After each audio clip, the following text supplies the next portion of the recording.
Podcast about? Are we just chatting, or is there subject matters we have to reach? Yep. Oh, there's a lot we have to go over. Oh, okay. Oh, it feels really loud. Well, that's all Is right. it loud in your It sounds fine to me, but I'm probably going deaf. Jim? You've got an F Troop poster. Yeah. Is this where that was filmed? Probably.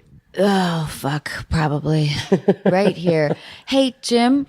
Thank you so much for fucking Thank you being for here. having me. Thank you. I'm sorry that my producer, Sim Sarna, is a fucking dick sometimes. What did he I've been do? really nice to you, Jim. No, I haven't had a problem with you. You've been probably the nicest person I've ever met in Hollywood. Thank you so which much. Which on the scale of things doesn't make you that great, but for you, I thought you were pretty nice. Would you like a burrito, by the way?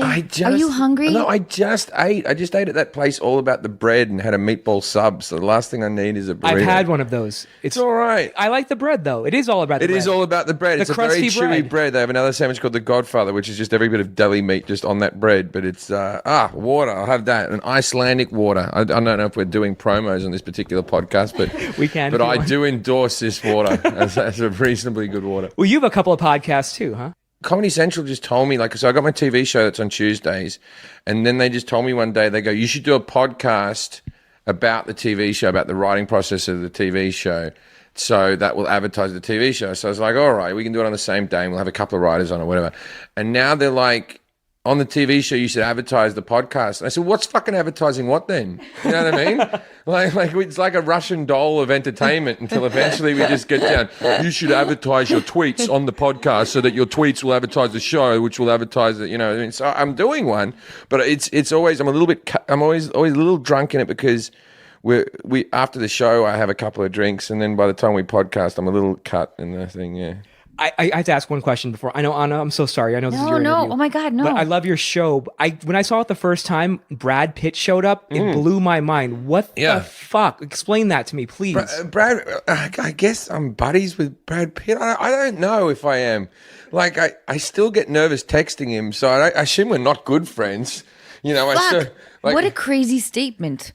I still get nervous texting Brad Pitt. Yeah, I still do. Like, how surreal is that? I still go. I don't want to be too needy. And if he texts, I don't text straight back. Where's your phone and what's your code? Yeah, I've just been taken by one of your people. Actually, yes, that's true.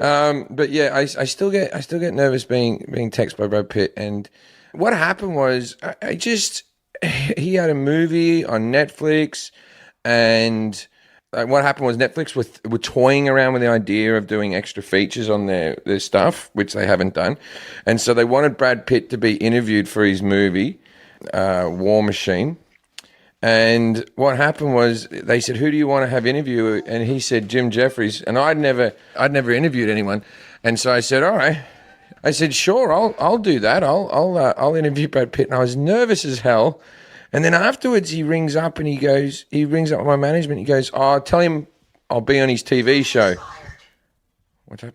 Was that me? Time has expired. Oh, okay. We can't talk anymore. But anyway, Thank you so much for coming. He offered to be on the show. He asked to be on the show, and then I just said, because we have the same management company. I said to my management, I said, oh, well, maybe he could be like my weatherman. They said, that's a terrible idea. That's a terrible move for him. Don't do that. Maybe you should ask him about the houses that he builds in New Orleans and all the environmental things that he does to better the world. And I was like, I don't know. It's sort of funnier if he's like my weatherman, right? And so I ring him up and I go, hey, do you want to talk about your house in New Orleans? He goes, don't like it. Do you want to be my weatherman? He goes, love it. See you Tuesday.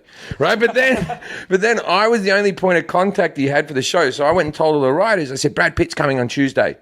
And they're like, what? I go, he's coming on Tuesday and he's going to be our weatherman. So write a sketch. And then I told the directors, and I was there, and then he showed up half an hour late. There's that weird bit of like, are you sure he's coming? I'm like, he's my friend and he's coming. He said he's going to be here. Anyway, he did show up, but you asked. I don't know. It's not a great story, but yeah, I love that story. Yeah, he comes and does the show. I think he'll do the weatherman again, but he's doing a movie or something at the moment. He's got a real career apart from being my weatherman that he has to take care of. Do you pay him? You have to. So you pay him like to scale like whatever $400 or whatever it is to appear on a TV show. Yeah, $400 or something. Yeah. This episode of Unqualified is brought to you in part by Osea. Wondering what to gift your friends and family this holiday season? Female founded over 25 years ago by a mother and daughter team, Osea's award-winning cleansers, serums, face moisturizers, and body products give you the results you want. Skin that looks and feels amazing. I recently got to try Osea's new body butter, which, like their now famous Undaria algae body oil, transforms dry skin without being greasy, has the same incredible scent, and leaves your skin soft, smooth, and healthy looking. If my experience is any indication, you can count on your partner giving you a lot of compliments. This holiday season, stock up and share your new favorite clean skincare and body care with your friends and family. Unqualified listeners get 10% off your first order with promo code ANNA at OseaMalibu.com. You'll get free samples with every order, and orders over $50 get free shipping. Gifting is always easier if you start early, so head to OSEAMalibu.com. Use code ANNA. This episode of Unqualified is brought to you in part by State Farm, and in honor of their surprisingly great auto insurance rates, I'm going to tell you about a particularly surprising day on set. It takes me a long time to read a script. For almost every line of dialogue, I will stop to figure out why my character would say it, how it fits in the conversation, and how it's going to come out of my mouth. Between the lines, there are larger chunks of text which describe everything else happening in the scene. Maybe what a room looks like, what characters are wearing, and what they're doing. As I often underestimate how long everything in my life takes, I know I can make up some time by reading those larger chunks a little faster. I got the script for Overboard about 6 months before we started production. I read it in my warm living room, wearing comfortably warm clothes, sipping from a warm mug of tea. Somehow, it never occurred to me that when you jump off a boat in the middle of the ocean, the water is surprisingly cold. And it doesn't get any warmer on take 2. Here at Unqualified, we love State Farm because they provide coverage that meets your needs at a surprisingly great rate. Like a good neighbor, State Farm is there. Call or go to statefarm.com for a quote today.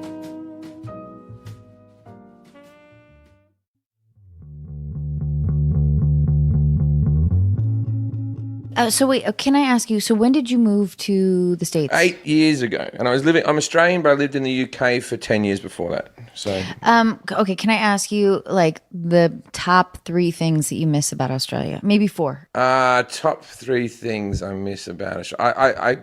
I think Australian food's the best in the world.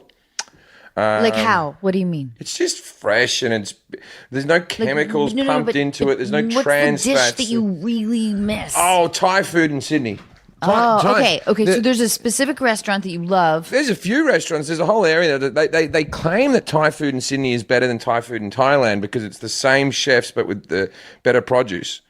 So it's like, we're very close to Asia. I think Asian food, Chinese and Thai and all that is far superior in Australia. And I think we do, but then there was also the things that America does better, the hot dogs and the hamburgers and all the sandwiches and all that type of stuff.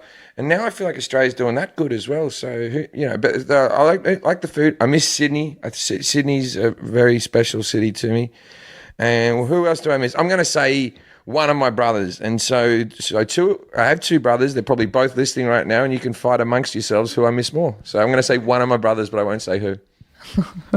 It's true, though. You're right. Sydney is an incredible. You've been to Sydney? Yeah. It's nice, right? Oh, it's unbelievable. It's the harbour. The harbour just the makes quality of life there, like the parrots, those crazy wolf bats, like the whole thing is just magical. What you remember is the wolf bats? I love that. That's the thing about bats is like growing up in a city that has a city that has a shitload of bats. It's like, when a bird shits on your car and that's like annoying, right? Try having like an animal that's like a bird, right? But does monkey-sized shits. And that's like you wake up, your car's covered in like not like a white bird shit, like a black shit is on your car and you're like, fucking bats. Anyway, that's what I remember about the bats. My dad has all those crazy parrots and stuff come and visit him. That's like what he sort of does now. He sort of feeds birds from his veranda and they fly up to him and stuff. Okay, but I read that your dad is a cabinet maker. He was a cabinet maker. Yeah, he's a carpenter and cabinet maker. And then, he was a master craftsman. I always use the argument that I'm the son of a carpenter, like Jesus. And that's where Do you know that I have a list of men in professions that you should never date? Right. And the only one that sort of makes the cut is a woodworker. What, that you shouldn't date? No, that's the only one that it's like okay to date. Oh, out of all the professions Out of all the professions. So stand-up comedians, not you're like fucking number one. We're public enemy number one. We're the worst. Yes. Oh my worst. God, you're dark. You're narcissistic. We're away every weekend. We're never there. God. Yes. Yeah. Yes. We think we're geniuses. Your beautiful girlfriend is here, and I'm sorry to lay that on you. And listen, she's very well aware. She's very well aware of all these things. But no. So maybe are your parents still married? My parents are unhappily married now for 50 years. They 50 years. They must be reaching their 50-year anniversary because I'm 40 and I got told about it. It would be very close to 50 years now. And were they really supportive of you pursuing all this? Not to begin. I had a somewhat, when I say promising, I could have at one stage had a job in musical theatre or opera, just in the chorus. Really? That's what I studied. So you sing? I used to be able to sing, but I don't sing anymore. I can still sing in tune, but I've had nodules on my vocal cords, and I always blame it on because I talk all day on stage, but the real reason is cocaine and cigarettes, and you know what I mean. All that rubbish is the real reason. You stay late. Yeah. And so I used to sing, and I sang in two. I did the same university course that Hugh Jackman did, and that was the big thing that Hugh Jackman went to, and he studied musical theatre, and then he went on to be whatever he went on to be. But when I was in university, Hugh Jackman was just on the cusp of getting X-Men. Like, he'd been in a couple of Australian films, and it wasn't internationally famous yet. And I remember, like, the female school teachers, the acting teachers and the singing teachers would just gush when they mentioned his name. They'd go, "When Hugh was here." Oh, and I remember thinking, fuck that cunt, man. What's he going to fucking do? He's in a couple of fucking... And then the next week he was Wolverine. Anyway, well done, Hugh. You're doing a wonderful job. And you're flying the Australian flag and you're making us all very proud. If I were to pitch a Marvel movie to you about a wolf bat. A wolf bat? Wolf Batman? Yeah, what do you think? It already sells itself. It's Wolverine, it's Batman, it's Wolf Batman. We want an all-Australian cast. Yeah. Like, your character would be... I'd be like the Penguin, but a taller version. Just like a... You come out in the evening, you shit all over cars. But that's what I do anyway. But this is the thing: is that my superhero skill, shit all over the or does that make Batmobile. or does that make me a villain because I'm shitting on the cars? No, it's more of a nuisance than a villain. Well, not in my version. No, you're shitting all over the fucking place, and it's like guana. Isn't that what they call it? Like, it's guana, right? You're talking about iguanas? No. I think the official name for bat poop is guana. Thank you, Cassie. Yeah, cool. Cassie is nodding. Yeah, if because you can't see this podcast right now, Cassie is in a massage chair, and she Googles things from the comfort of a massage chair. Like a stressful job you've got there. Yes, it's like they weirdly because of my fucking producer Dick over here. I should be sitting on that chair. Oh, you couldn't handle that.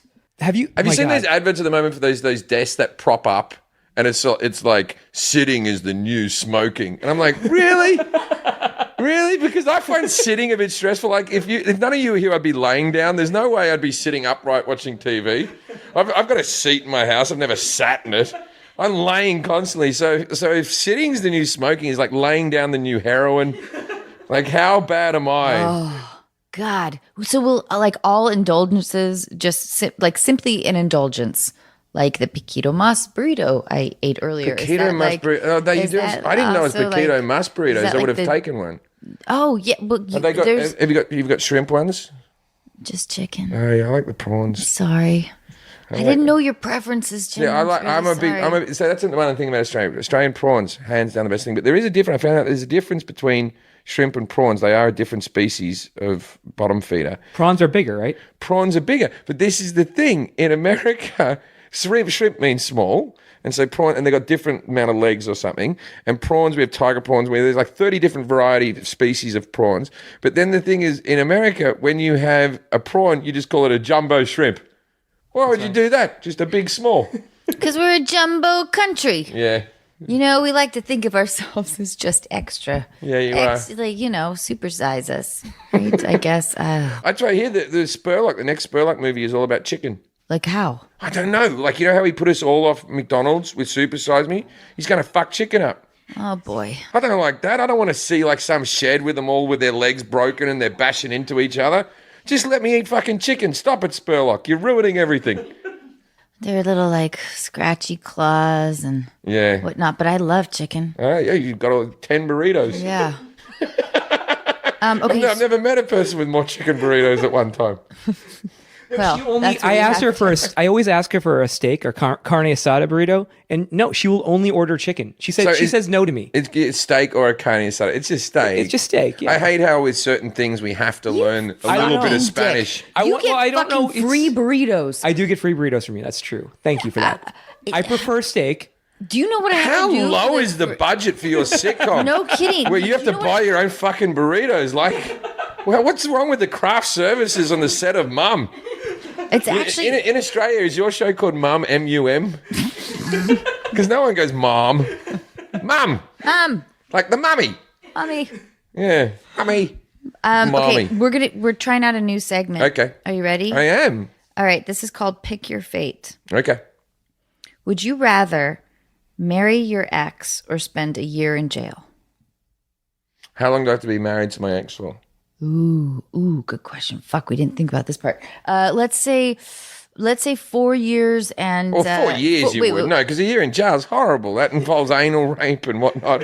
Yes, 4 years, but if it was a lifetime, I'd just spend a year in jail. If I had to marry... Wait. What kind of jail, though? Would a federal prison? A year in federal prison? Do you view yourself as a victim in jail? Everyone's a victim. What you saying that I'm spending a year in? What am I, one of the fucking guards? What am I doing there? Well, you're definitely in jail. I'm in jail. Yeah, for a crime that, I don't know, you probably committed. You know, let's say, what if you were like a leader in jail and you weren't a victim? I don't know. No, I'd take the year in jail. Year in jail. In a lifetime of being married, lifetime of being married to someone you don't want. 4 years. 4 years I could do. 4 years you could do. 4 years I could marry my fucking dad for 4 years. You know what I mean? 4 years. So you'd rather fuck your father than fuck some. I would rather have sex with my dad than go to prison for a year. That's an easy answer, that one. You haven't met my dad. He's a master craftsman. I love it that the idea that your brothers and your dad may be listening to this podcast. Yeah, my dad's like, oh, we're my so dad's proud. gonna figure out how to fucking download a podcast. Cabinets. That's what's gonna happen. My dad still reads Playboy because he can't find the internet porn. It's true. It's true. He said, your mother's put a block on that computer. There's porn in there somewhere, but your mother's made it so it's hard to find. And then I went, Dad, there's nothing wrong with it. You can get the porn very quickly. Because I think my dad just yells at the screen, porn. Porn. Nothing comes out. And it's sort of, to an American ear, sounds a little bit like prawn. Yeah, prawn. Which we can bring it all back. Yeah, it's all coming back. Jumbo shrimp. Oh, here we go. There's some titties. Okay, next question. Become a vegan for life become a vegan for life or lose your pinky finger. Oh, no, lose my pinky finger. Yeah? Which one? Left or right? You can have them both, meat and meat. I would do vegetarian, but I wouldn't do vegan. I wouldn't do vegan. That's ridiculous. Those people are stupid. Fucking not eating cheese or eggs or anything. Fuck you. Fuck you. Like, I'm not going to stop you. But it's the same as when you meet extremely religious people. Like, if you want to have that belief system, go for your life, but I'm not. And also, you've made your choice. There's all these restaurants popping up, and now you're having like there's a place called Doomies, which I do quite like the Doomies, which makes like a Big Mac made of vegan stuff. No, you've made your choice. Don't start having shit that's shaped like meat. It's not like I get meat and shape it like a carrot. No, and then colour it in orange. Go, tastes just like carrot. No. It is like a weird trick. Yeah. It's like they're trying to fool themselves like, oh, I'm eating meat, but I'm not. It's fucking the things you can do with soy. Yeah, no, fuck those people. No, I'll get rid of both. You can take a hand. You can take one of my hands. I wouldn't be a vegan. Which one? Just my left one's useless. This one's useless. Are you sure? Yeah, the right one does all the masturbating. Your girlfriend is doing something. She's making the international jerk off symbol. Yeah. The right one masturbates. It writes things. It holds the microphone for the most part. The right one's an amazing athlete. This one's just. If there was like a sitcom, like a cop buddy series about my two hands, one of them, this one would just be like, yeah, we solved the mission together. And it'd be like, of course we did left hand. You were a lot of help. Yeah, I helped steady things up. So anyway. Do you know what this is? I was going to ask Cassie to maybe grab a saw from downstairs so we could sort of really try this out. But yeah, but I'm still going to eat meat anyway. Like, these are all hypotheticals, and now you're cutting off my hand. I wouldn't have done the podcast if I thought I was going to lose a fucking hand. I'll tell you that much. Hey, listen, we got you here in my dressing room here at Mom. We did. Next question. Come on, this one's getting a bit dark. All right, lose your ability to have an orgasm or lose all your money. Lose my ability to have an orgasm. And I would lose my ability to have an orgasm, and the reason for that is this: because you've experienced it before. I've experienced it before, but it's like once you stop having orgasm, I assumed that my sexual drive would go away, and that's something that I've been praying for my entire life. I would love to have no sex drive and just be walking around like, fucking, you can't hurt me. just to the world, like just being able to walk into a bar and have a pretty girl look at me and go, get out of my way, I'm trying to get a drink. Like that would be just a wonderful experience. Okay. Getting off a fucking wild animal or something. Yeah, get rid of my sexual. Here's a question. Looking forward to that day. So for you, okay, question for the men here. Do you think that you experienced orgasms like more powerfully when you were like young? Like at 14 I think or 15 I think I have more powerful orgasms now. Me too. Really? Because they take longer and I have to work for them more. When I was 14, it was like bang, bang, bang, like that, right? And it was just like, oh, let's do it again. But I also know how to plan my orgasms now. Yeah. I know how to plan them so they're better. They truly feel physically more powerful now. Well, I know how to make my orgasms feel better. Yeah, I just know that coming now is a bigger deal because it's, it's still free. A couple of times a day or whatever like that. But when you're a teenager, you can do it like 10 times a day. You shoot them out. Now it's just more of a treat. The first time I had you know what I mean? Like, you want an honest answer. It's like, oh, go on, Jim. Go into your room and treat yourself. That's a good point. How about you? Do you feel yours are more powerful now than they were when you were a teenager? It's different. Right. It's different. Like the first time Less men in the room now? Less relatives. No, but the first time, I think it felt like falling through space. That's what it felt like. It was like, like those. I remember I remember masturbating several times before I could ejaculate, and just getting the tingle, and then just like having. Like, I hadn't seen porn or anything. It was that it was the fucking 80s who'd seen it, right? And as a kid, did you see? Wait, sorry, I didn't. But what about your dad's Playboys? Yeah, but they were Playboys. They were just naked women I'd seen, but I'd never seen a penis ejaculate in any way. And then the first time, I just had like a drop of cum, just go bloop like that, right? And thinking that can't be good. Because every other white fluid that has come out of my body has been through some type of infection or illness. And now I'm like, oh no, I should tell someone about that. And then, you know what I mean? Like, I was young. I was like, and did you tell your mom? I was like 10. No, my mother once caught me masturbating when I was about 13, and it was just, it's tattooed on my brain as one of the most horrific things. She came into my room, and it was about 40 degrees Celsius, very hot Australian days, like 105 or something, right? And I'm in there, and I was just prepping for the wank. I had a couple of magazines, and I had my pants sort of hitched down to about my knees. Oh, are you on the bed, or are you standing up? I'm laying on the bed, I'm reading the magazines, I'm getting ready. And then my mother's a largish woman, and you can hear her. She's barreling down the hallway. She's angry about something. And as she comes to open my door, in one motion, I pull the duvet over, my doona over the top of me, and I throw the magazines just down the side of the bed. And so I'm laying there. It's blisteringly hot. We didn't have air conditioning. And for some reason, in the middle of the day, I'm just laying under me duvet, just staring at her. And she goes, make sure you clean this fucking room. My mother was my mother was a rageaholic, right? And she said, make sure you clean this room. And I'm like, all right, Mum, I'll be right onto that. And then it's like, that was the only time I never fought back with her. And she's like, fucking something's up, right? And so she goes, what are you doing under there? I go, we're having a nap. I decided to have a nap. She goes, you haven't had a nap in years. What are you talking about? You're having a nap. I said, Mum, can you just go?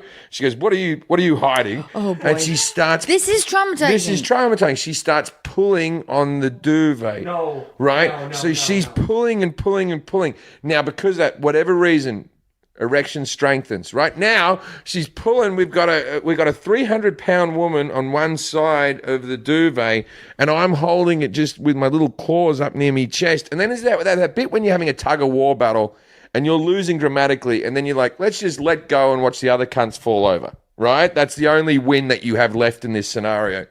And so I just, in one motion, I don't know why I'm telling this on a podcast, but I just, in one motion, let go of the duvet. She smashed into the cupboard, and in one motion, I flipped over onto my stomach, and my 12 or 13-year-old little sweaty ass was glistening in the wind. And my mother said the immortal words, "You disgust me." She left. Oh, Traumatizing. Brutal. You disgust me. God. Oh, did that fuck you up It guilt-wise? did for a little bit, but then... Did you feel guilty about like... Well, we laugh about it now at Christmas dinners and stuff like that. Like everyone... I love this. That's a story that gets brought out about the time that Jim was masturbating, yeah. I once saw one of my brothers masturbate by accident. That we still haven't spoken about that. So if you're listening, you have mate... a son? I do. So, like, I have a son. I'm definitely anticipating, like, the crunchy... socks, sheets. I don't know who does this masturbating into a sock thing. I never understood that. I never understood that. I heard that as a thing. Like I tried it once. It was about 2 strokes. And I was like, I'm not fucking doing this. Fucking scratchy cotton around my penis. What a ridiculous. Oh, I always thought that it was just for the cleanup factor. Well, I think that some guys finish so that they can catch the cum, and then. But to be honest with you, I just sort of smeared it into my stomach, let it soak in, and went to sleep. That's why you have the softest stomach that I've ever felt. Yeah, I know that girls don't find this attractive in any way, but this is my only sexual thing that I think I have over most men. Ooh, I love this. I get extraordinary distance on my semen, on my ejaculations. Oh. Why wouldn't we love this? Pineapple juice. No. You drink pineapple I drink juice? tons of pineapple juice. That's I have a Is that pin like the tail distance? on the donkey. I read that in Tommy Lee's book. No, they make Tommy it Land. taste better. What? Pineapple juice makes it taste better. It sweetens it. Oh, I thought it gives it distance. Oh, I don't know, but I'm the king of pineapple juice. But But you might be right about the sweet. It makes more sense. It sweetens it. It sweetens the coffee, but I actually just like pineapple juice, and having sweet cum is a payoff because when you get a lot of distance, if you masturbate on your back like I do, you see my fruit platter several times over I've there? shot myself in the mouth. I've got a fruit platter over Oh there. yeah, I'm a big watermelon guy. I like pineapple in juice form, but not as much in edible form. Well, you got some rock melon over there, but you call that cantaloupe. See how our cultures are different? I call it rock melon.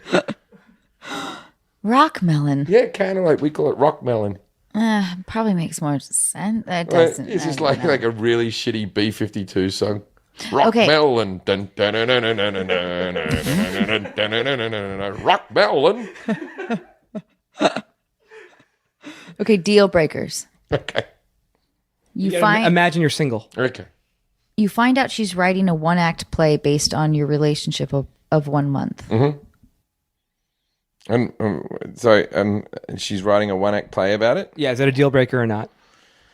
No, to be honest, that is not a deal breaker because I'd have to. Is she a playwright or has she got a different occupation and she's just doing this as a psycho side hobby? Because if she's a playwright, because I could do stand-up routines in the first month of our relationship, and I don't think that makes me a psycho. It's just that my work and my my personal life intertwined so much that so if she's a playwright and she thinks that like this is an interesting sociological thing, the first month of a relationship, isn't it weird how we're both trying to impress each other and we haven't gotten to the stage yet where we're sharing a toothbrush, but we're not, you know what I mean? Like that type of thing, I'm fine with it. But if it turns out that she's an accountant and she's also She's a writing this play, receptionist. She's a receptionist, and she weirdly she just wants you to drink a ton of pineapple juice all the time. well, that's all right. No, that's not a deal breaker. That's Probably an incentive. It's a girl who's trying to. No, that's not a deal breaker. The playwright thing I could handle. I might find it odd. It depends on the play. I'm pretty sure that's not a deal breaker. Okay. Am I the first person on the podcast to say no to that? Is everyone else being like, oh, whatever, a deal breaker? We don't reuse anything. Oh, okay, great. Yeah. So incredibly brilliant original material. Okay, she has the same name as your mom. Yeah, that's a deal breaker. Yeah? Yes, I'm not. No. Wait, The whole you say name, your- or is it just her first name? What's your mom's name? My name's Carolyn Nugent. It might be the whole name.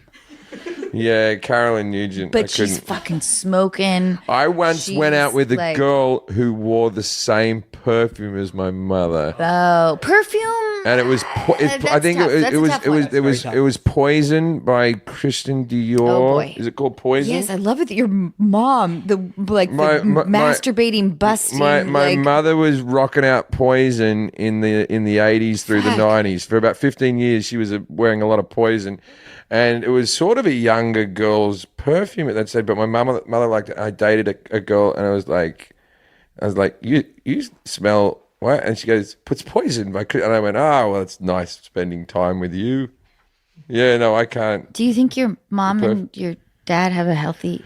I think my dad has a healthy sex life, just not with my mother.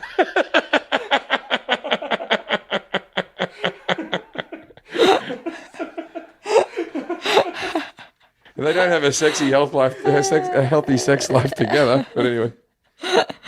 Well, your mom, of course, had to wear Poison, and I love this. Okay, wait. She watches your Netflix special and gives you notes. The problem is that I'm going out with a girl who actually does do that, so I guess it isn't a deal breaker. It's not an enjoyable thing. I have a TV show every fucking week, and she's just like, I did something about the gun massacre in Las Vegas, and she was like, interesting take. I'm like, fuck you. God.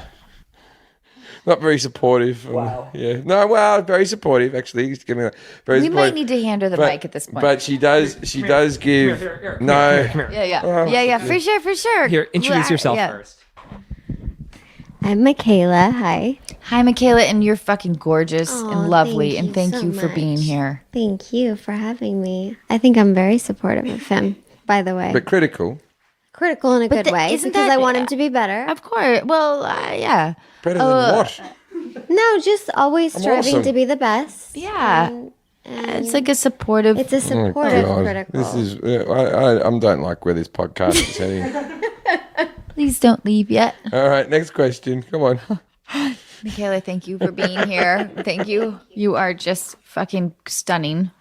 Okay, so she gets a parking ticket while using your car and doesn't offer to pay for it.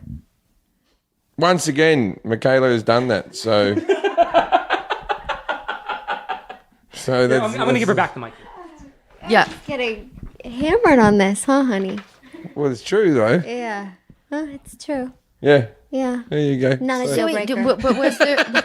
but was there like was there a rift? Like, did it cause like any tension? Nah, I got money. It's just a Yeah, small and I was parking just ticket. cranky about the ticket, so Yeah. All yeah, right. he just Fair enough. Yeah. I would have done the same thing.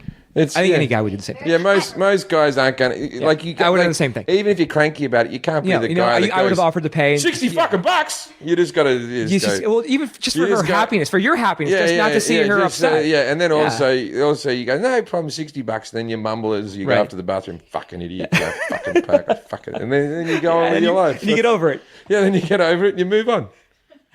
Fair enough. Okay. A lot of my life is just mumbling, just fucking, would you? Okay. Passes gas in the car before she gives it to the valet as a joke. No, I'd find that humorous. Why? Who would break up with that? You would never do that. You would never do that. Well, I think it would be really difficult to also. Don't stop encouraging it. No. You are so double standard because you. I fart in front of women, but I don't like it when women fart in front of me. That is a double standard. I mean, and doesn't just fart. Like, if I farted like that, I say, if that ever happens to me, take me to the hospital because something is wrong. I am dying. And he does that on a daily basis. Yeah, but I paid a fucking parking ticket, so. You know what I mean? So it's all a trade-off. We all have our things. Dude, I don't think you're being truthful with this one then. What? Yeah, because okay. No. First of all, I'll tell you what. I don't want to be in the car. Command, I don't want to be. Number one. I don't want to be in the car. She thinks it's funny. I don't want to be in the car when she does it because I don't find it very attractive. I don't find it attractive to see women fart, and I know that's a double standard and it's a horrible thing. But if she came to me, she met me at the party, and she came to me and went, "Shh, come here."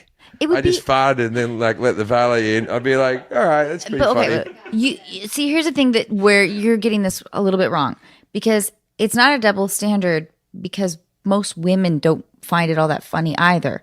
So if it might only be an inside joke within yourself. Would you do that? No, never. You fart in front of guys? Never. Never in your whole life? Never. I could fart right now. Yeah, how? Do it. Come on. Come on. Just quickly. I want to smell an Australian No, fart. I'm not going to do it. I'm in trouble. Oh, come on. I fart on stage. Like, sometimes I'll be on stage, and halfway through a joke, I'll just move the microphone over to my ass and fart. And I can craft material. You can really fart on command? No, if I got one. It's not like I'm just, I've got one right now, but I'm holding it in. But I fart a lot. Was it the meatball? No, it's just, you fart a lot, don't you?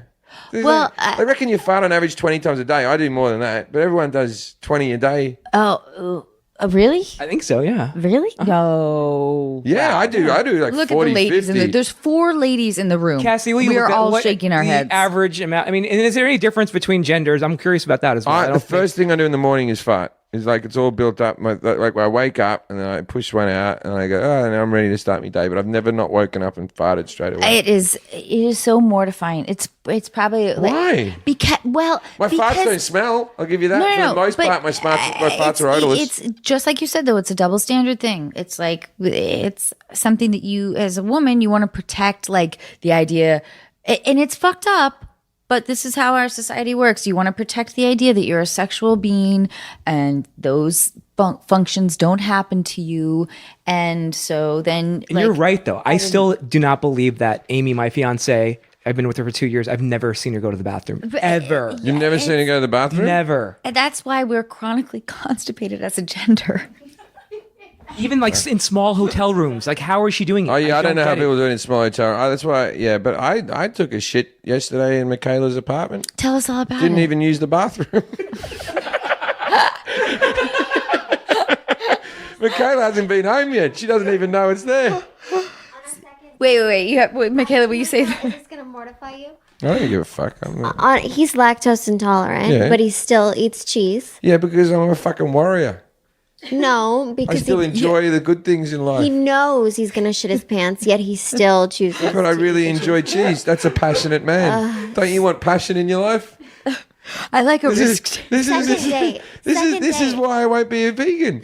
I'm still eating cheese. I'm still eating cheese through lactose intolerance. Can we? This one might be on you though. Second date, right. and it takes me back to my apartment, and I have a little 2-bedroom apartment, 1 bathroom, and had macaroni and cheese, and is like, oh, but this is not agreeing with that. I feel like I'm going to go to war on our second date. Yeah. And goes into the bathroom. What was I meant to do? Shit my pants? Goes into the bathroom, and you can. I mean, it is. I've never heard anything like it. But this is on you though now at this point, Michaela. Like I just said, listen, okay, and I'm with you. I accept bodily functions. Well, why are the toilets in the apartment then? We shouldn't even have them if they're not to be used. Like, what is this? But you're an adult, and you know that ring you- the papers. Man shits once a day. You're Like, an I don't adult. You knew understand. you couldn't have cheese. What No, are you doing? no. It What are you doesn't doing? always. Sometimes I But he took I that win. chance on the second It's day. a roll of the dice. Sometimes I win. rolled that dice. But at that stage of the relationship, I still like cheese more than I did you. So I was willing to risk it. Michaela, did you call your girlfriends? Yes, I and did. you I say? did. And in fact, what did one they of my say? girlfriends said, "You fucking idiot," to him that knew him. What are you doing?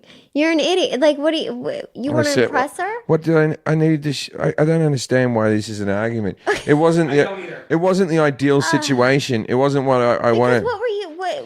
Yeah, but I've got many fine qualities. I'm very funny, and I have a This is always the and I have a argument. quirky accent. This is the trade-off for me shitting all over the place. You offer value. Yeah, You offer a lot of value. If you were just a bum with no job, I'm a she wouldn't fun put up guy. with it. I'm a fun guy. Exactly. I got the Jim Jefferies Show. Exactly. Oh, what a fucking dick. This show probably You're exists such an because I shit in public and people God. think that's an edgy guy. Oh, I'm finally uncovering it. Oh, I'm like your mom that's walking into you fucking masturbating. You are a fucking dick. Why? Oh, I'm only joking. Come on, Anna. Come on. yeah. Okay. But I so- do that. It's a wonderful show every Tuesday, 10:30. Okay, you ask how many partners she's had, and she says, "Do you want me to include my stepsister?" Oh, that's not a fucking deal breaker. That's a fucking all right. Off to the races. Okay. All right. Yeah. Right. Like there wouldn't the be next like a que- second. There wouldn't be like The next question. No, there's follow-up questions. Okay, sure. Is Let's she do still it. alive? Yeah, she's still alive. The stepsister's still alive? Oh yeah, I visit her. Like I'm allowed to visit her like every 60 days. I don't always go, Right. but yeah, she's still Conjugal alive. visits? Conjugal. Am I saying that right? Conjugal? Yeah, you are. And no, yeah, I mean, so because she's now at like, she's not at the max security. What did your stepsister do? I want to hear the whole backstory. Well, she's in prison. Yeah, I but told you that what did earlier. she do to get into prison? Oh, what did she do? She chopped off her husband's dick. Yeah. She's the Bobbit woman? No, but she was a copycat. Copycat Bobbit. Copycat Bobbit? Yeah. Yeah.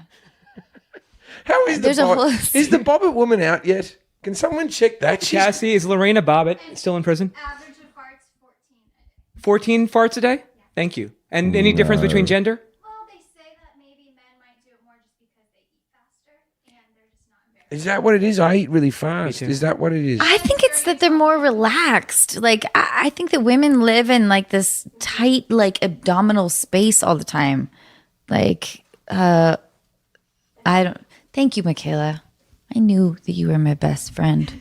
Do you want to leave your boyfriend Yes. and come be with me? Do that, please. You two belong together. You both think I'm an asshole. If you were to,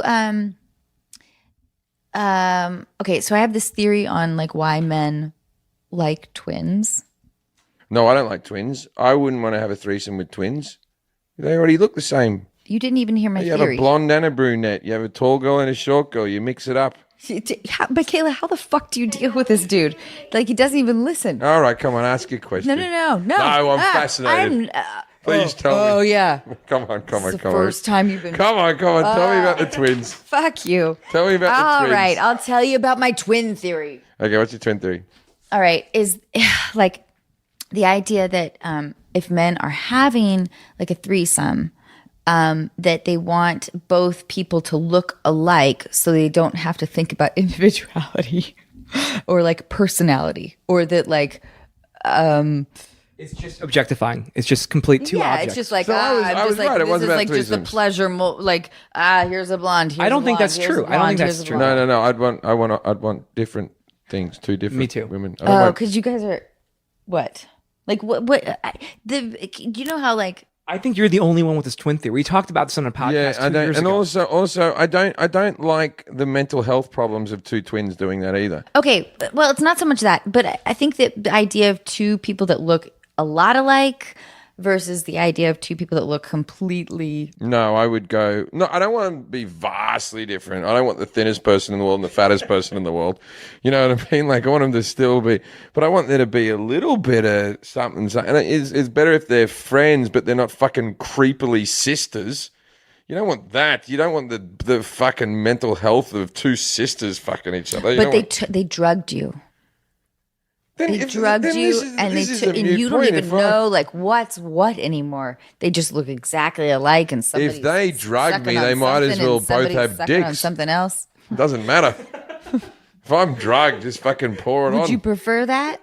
I would have a threesome with a man and a woman. I actually kind of prefer that more than two women. The devil's three-way. Yeah, I like that. Wait, what's that? But I don't involve. I would never touch the man. I would never get involved with the man's dick. You have to be very careful. But I like. Whoa, what is this devil's three-way thing? What is that?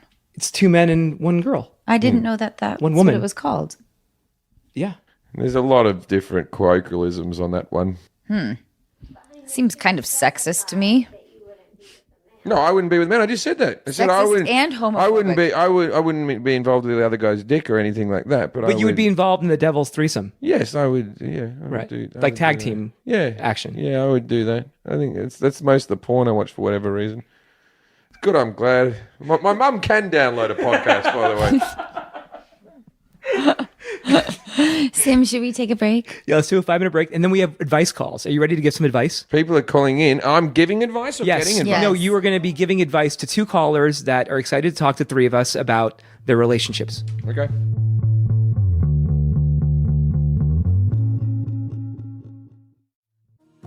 This episode of Unqualified is brought to you in part by ZocDoc. Who gets excited about trying a new restaurant that has 2 out of 5 stars?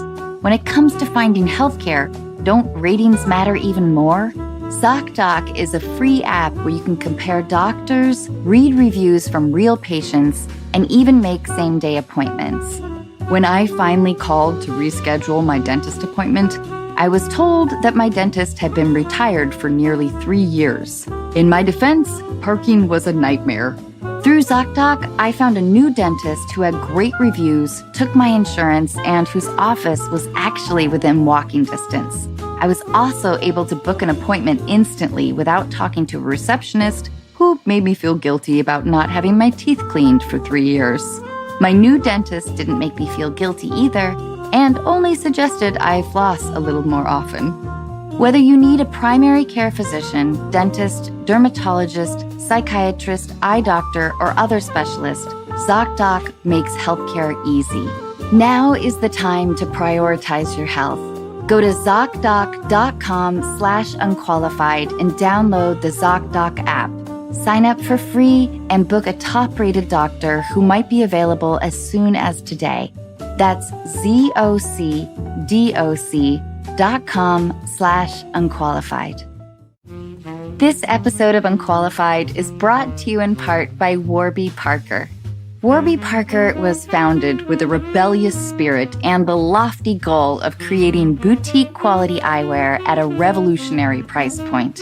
Sunglasses, with or without a prescription, start at $95 and, just like eyeglasses, are available through their home try-on program. You just choose 5 pairs and see which ones you like. I was surprised by how quickly they arrived, which presented me with the immediate problem of deciding which ones to keep. I loved all of them, so you can guess what happened. And not only can you feel good about how cool you look, you can also feel good knowing that for every pair of glasses sold, Warby Parker distributes a pair of glasses to someone in need through partnerships with nonprofits like Vision Spring. Offering eyeglasses, sunglasses, contact lenses, and eye exams, Warby Parker is committed to providing exceptional vision care online and in stores. So put your FSA or HSA dollars to good use on Warby Parker prescription glasses, prescription sunglasses, contact lenses, and eye exams. Try Warby Parker's free home try-on program. Order 5 pairs of glasses to try at home for free for 5 days. There's no obligation to buy. Ships free and includes a prepaid return shipping label. Try 5 pairs of glasses at home for free at warbyparker.com/unqualified. That's WARBYPARKER.com/unqualified.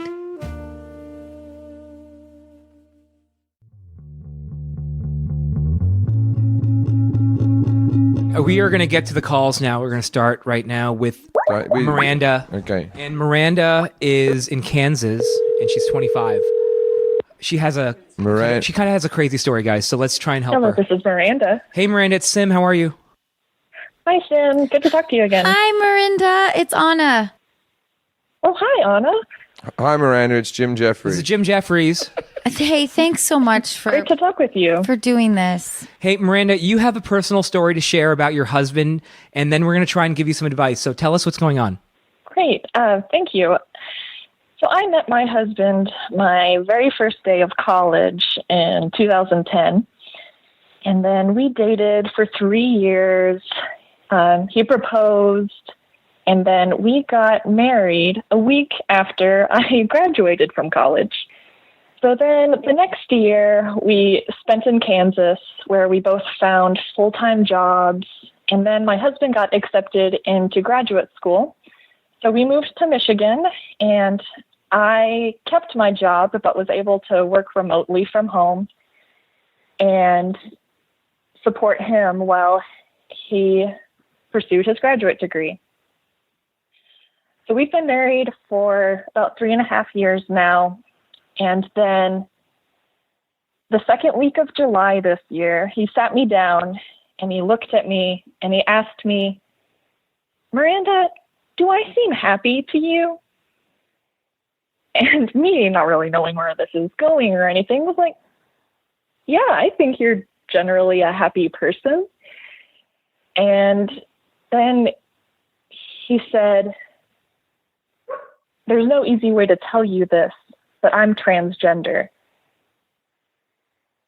And I was able to respond and say that I was so sorry that he had kept that secret for so long, and I was very thankful that he trusted me enough to tell me, and internally I was just adrenaline and screaming and confusion.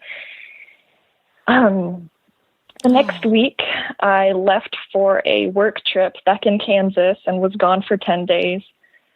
And then I came back and we were, talking more about what this means. Like, how far does he want to transition? And what does this mean for our relationship? And I struggled with my own sexual identity through this. Like, I married this one person, but now that person really doesn't exist. Like, that's not my husband anymore. So he decided that he would like to fully transition, and really that showed me I don't think I have a place in the relationship anymore as a wife. And Can I he was ask you a supportive question? of me through that. Does he consider himself, when he's transitioning into a woman, does he consider himself to be transitioning into a lesbian, or is he transitioning into a heterosexual woman? That's a really great question. In these early stages, we really thought that we would stay together and be perceived as a lesbian couple. But with hormone therapy and things like that, there's really no guarantee as to what sexual identity is going to look like farther down the road. So wait, I want to know more about you though. Are you feeling completely heartbroken, and do you think that you could still be her partner? Do you want to? I mean, where? Oh God, it must be such a confusing headspace for you. Yeah, it's probably the worst thing that I've ever gone through, and I ultimately decided to file for divorce. And so I did that about a month ago. And I moved out because I kept having panic attacks and was just really heartbroken anytime I would see pictures of us, and thinking that everything was happy and the plans that we had together, growing old as husband and wife, really wasn't going to happen anymore. Are there children involved? No children. Do you think, was that, this is sort of a sidebar, but was that an intentional decision, or was that something that, had you guys talked about having kids and then decided not to, or was that just something, and the reason why I ask this is because, with my first marriage, we had sort of talked about having kids, but then we never got around to it. And I think ultimately there was sort of this underlying, there was like an undercurrent of knowing that, well, maybe like not having kids was because we sort of knew that there may have been a finality to the relationship. This whole process brought to mind that I really do want to have kids. Well, Yeah. look, you're 25. Right.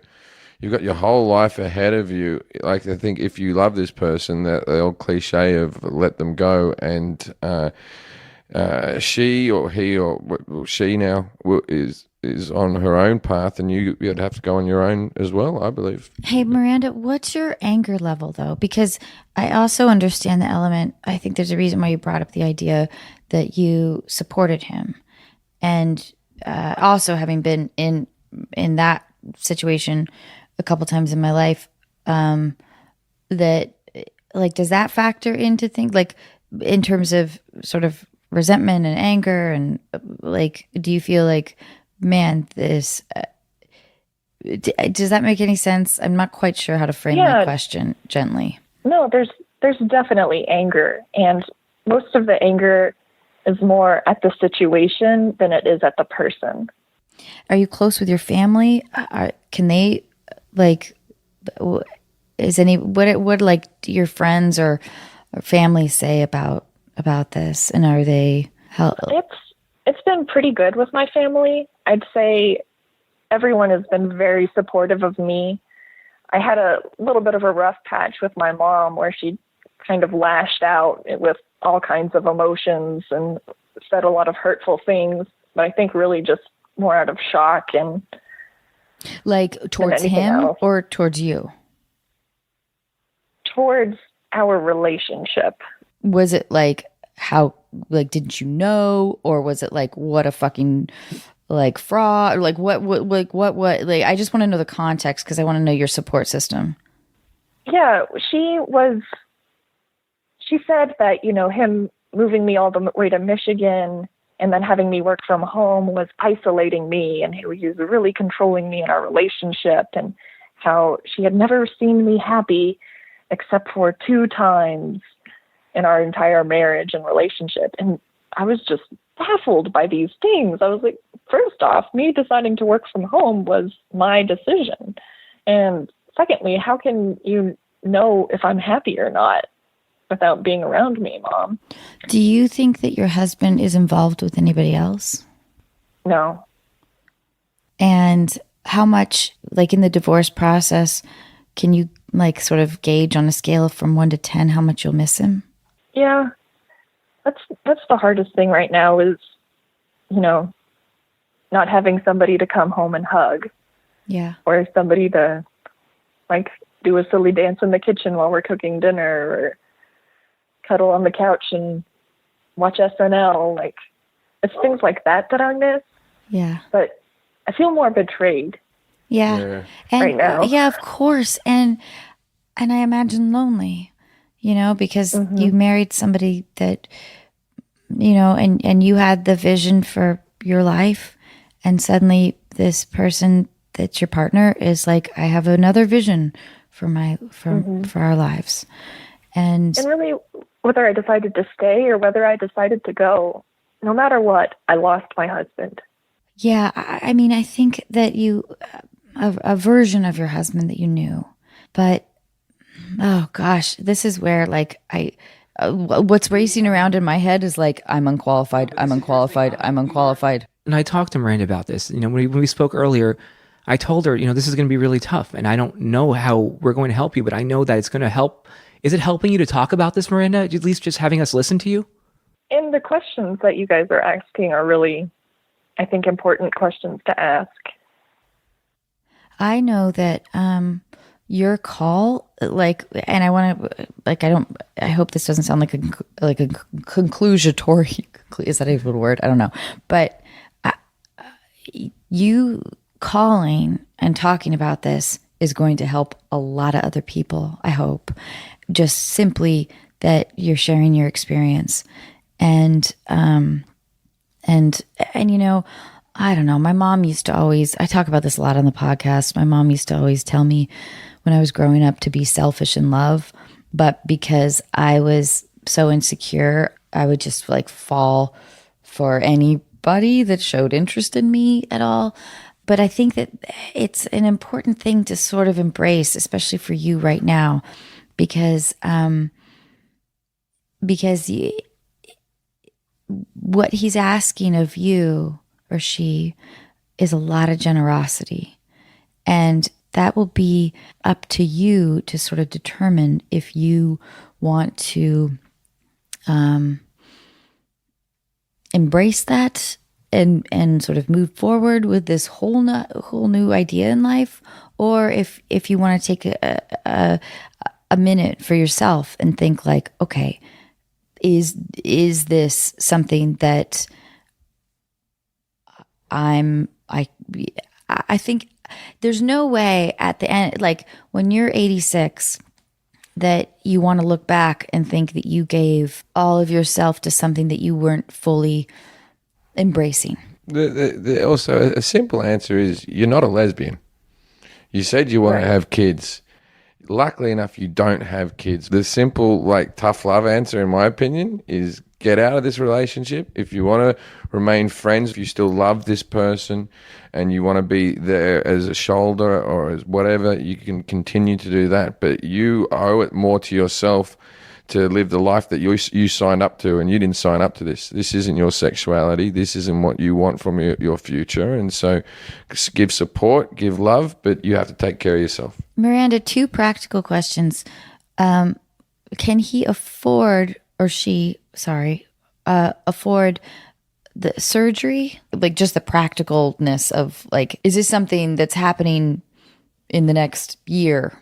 Or would that be something that you would potentially need to also financially support?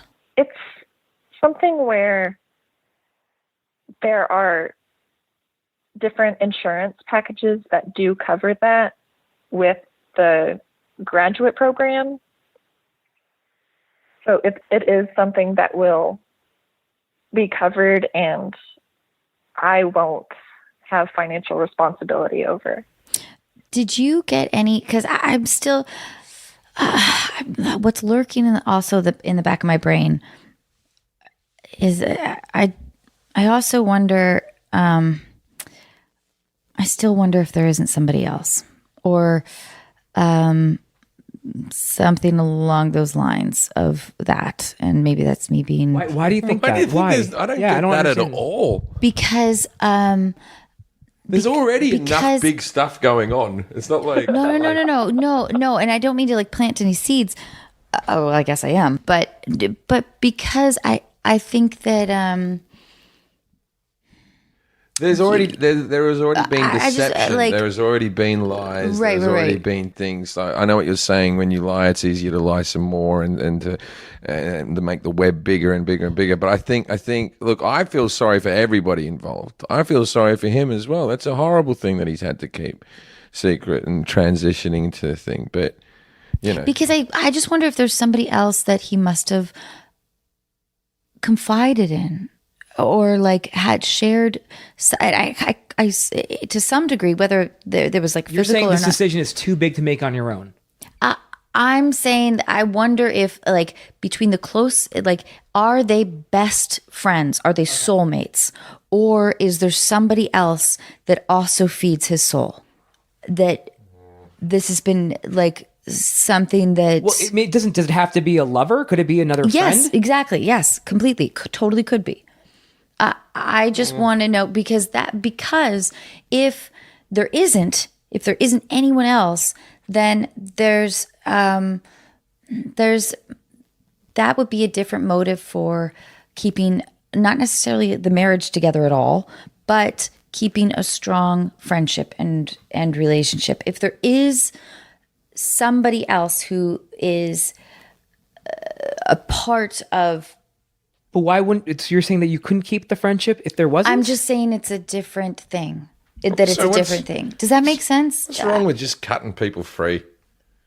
Well, Yeah, because you get know, rid of people if they're in your. Get it, but there's an argument to be made for like fucking love and friendship for the rest of your life, even if you don't continue the marriage, or even if you don't like, you know, if you never have kids again. There's an argument to be made for like keeping somebody close in your life that you love. But so I don't know, maybe examine some of those things. I hear a dog in the background.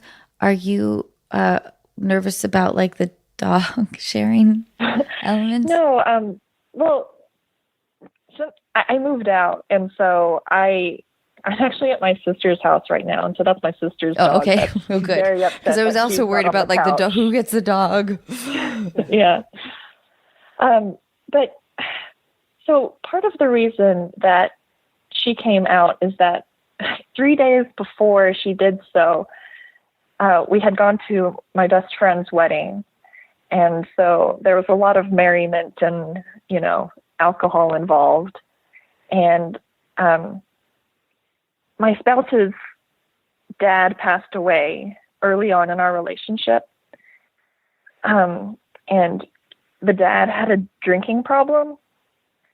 And so after drinking too much and after those deep thoughts and things like that, that's one of the reasons that she came out, is that she thought that she could see herself living in secret for the rest of her life, like her dad did, about his drinking problem, and just being completely miserable and feeling like there was a secret. I was the very first person that she told, and I still feel like I'm a bit of a confidant and a friend. Yeah, But of course. But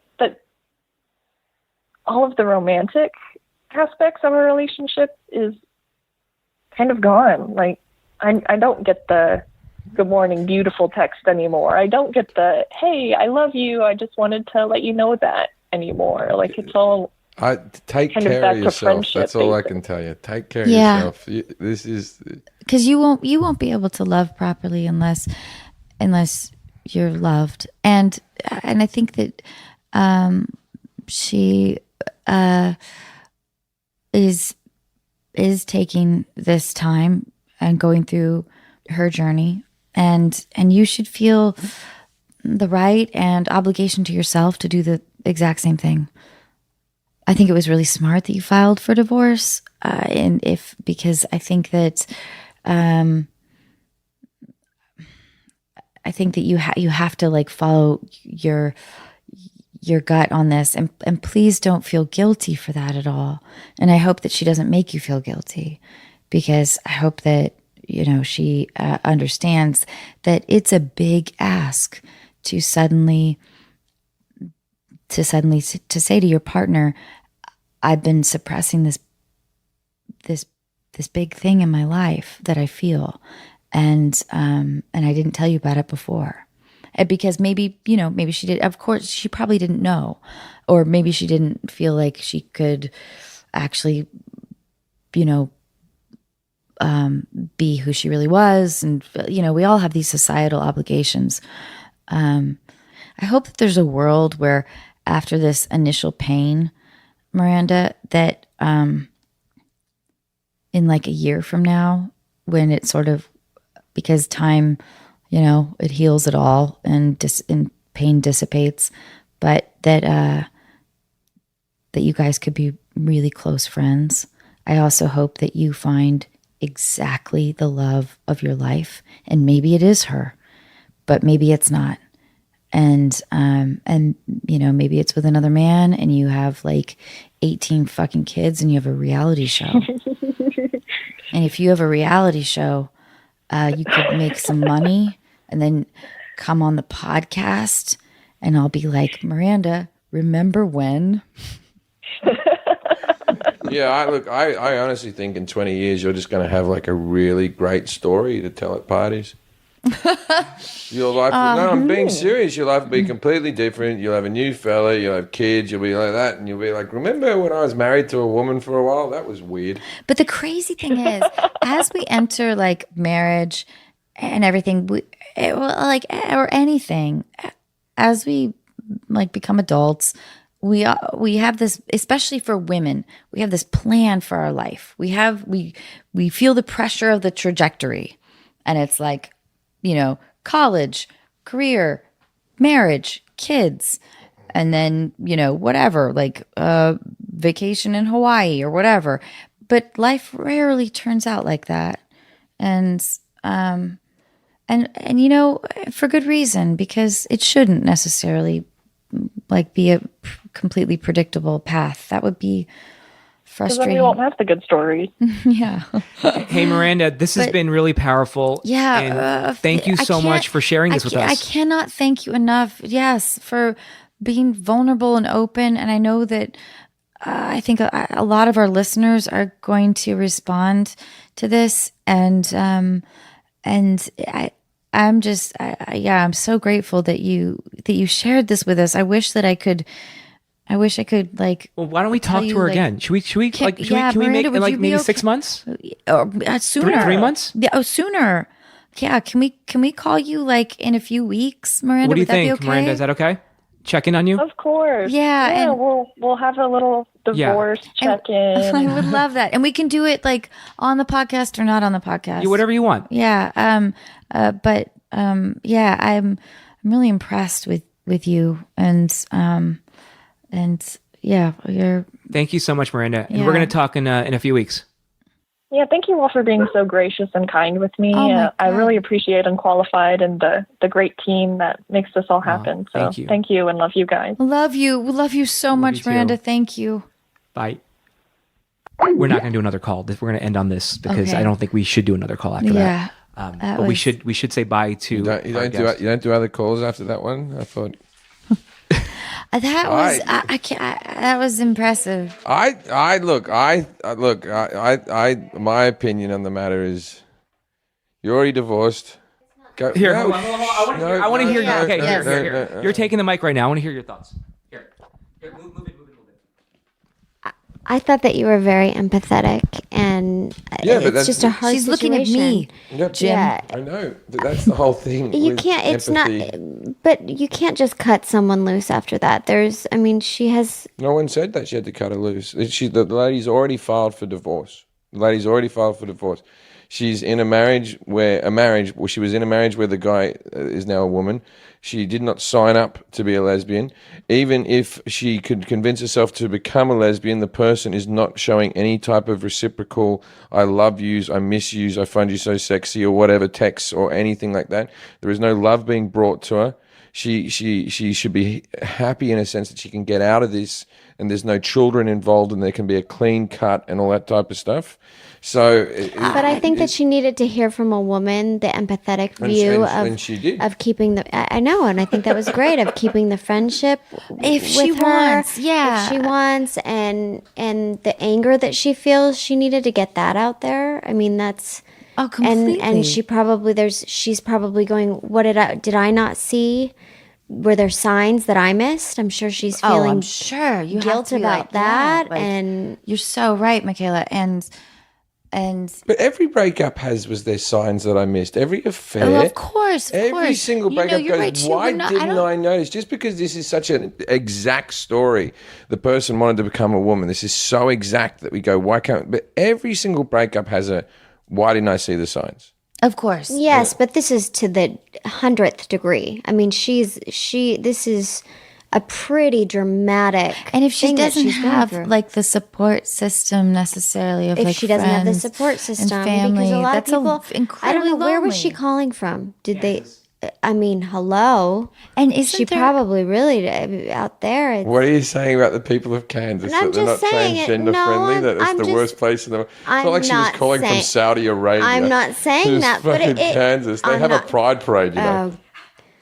but she probably doesn't have maybe the support Oh, she'd have and the Toto and a open-mindedness. spinning house. She'd have some things. yes, completely. This is not something that is accepted by everyone to just talk about. I mean, she said that her mom was very, said to her, well, you did this and put a lot of blame on her. And that's, And every time, like, I think that one of the things that we set ourselves up for in society with marriage, especially, is like the public proclamation of the institution, and then when things don't work out, it's like, and no, it's the funniest thing. Like, other people don't necessarily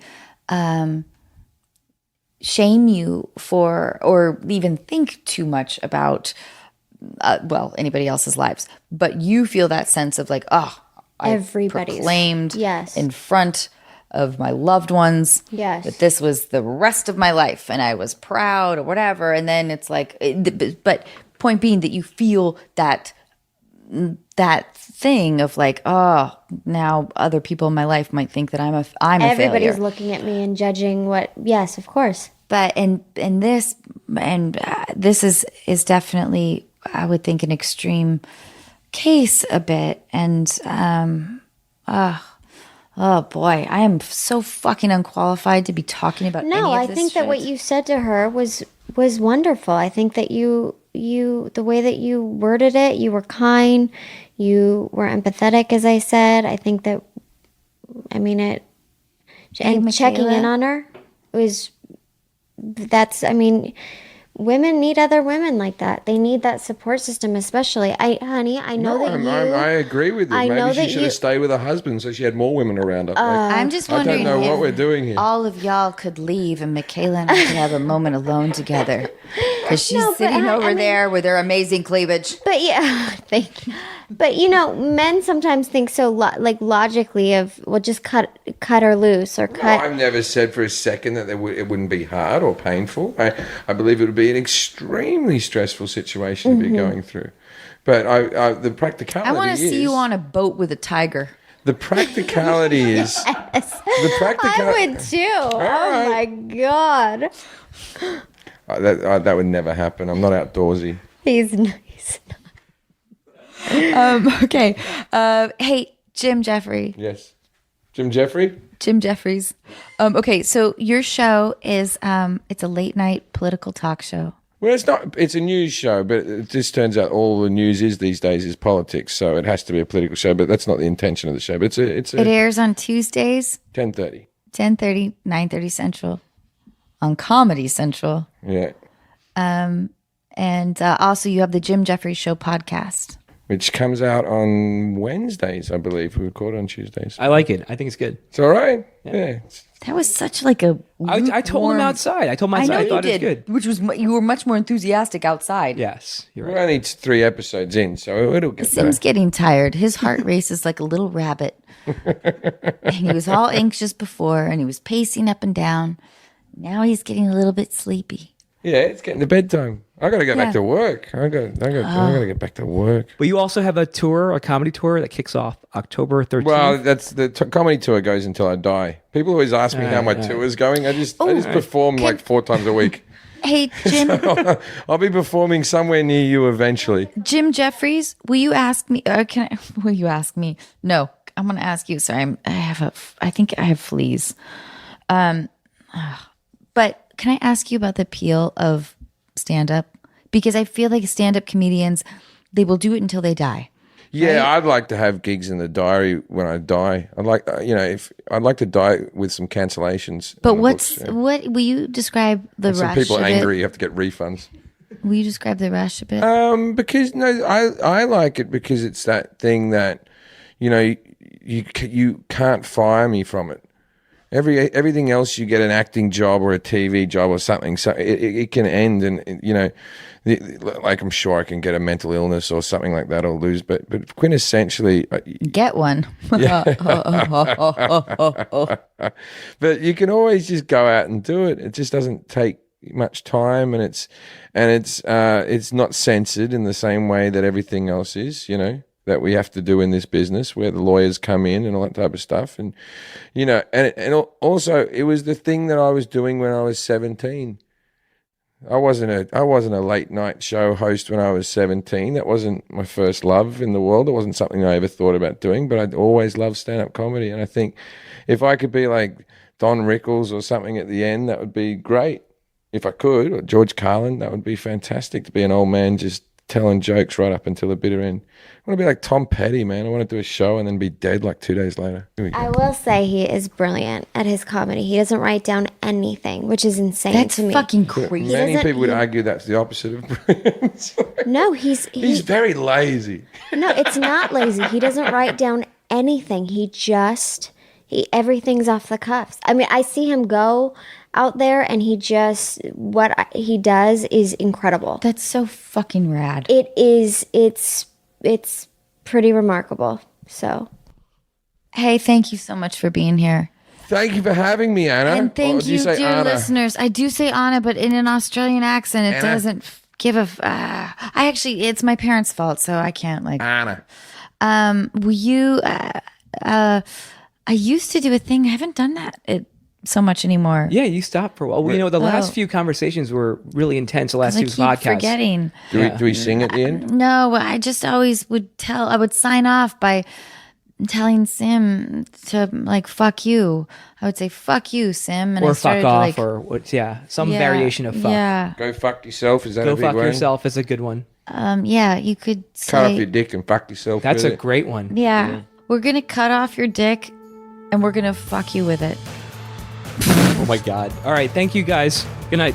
I love you.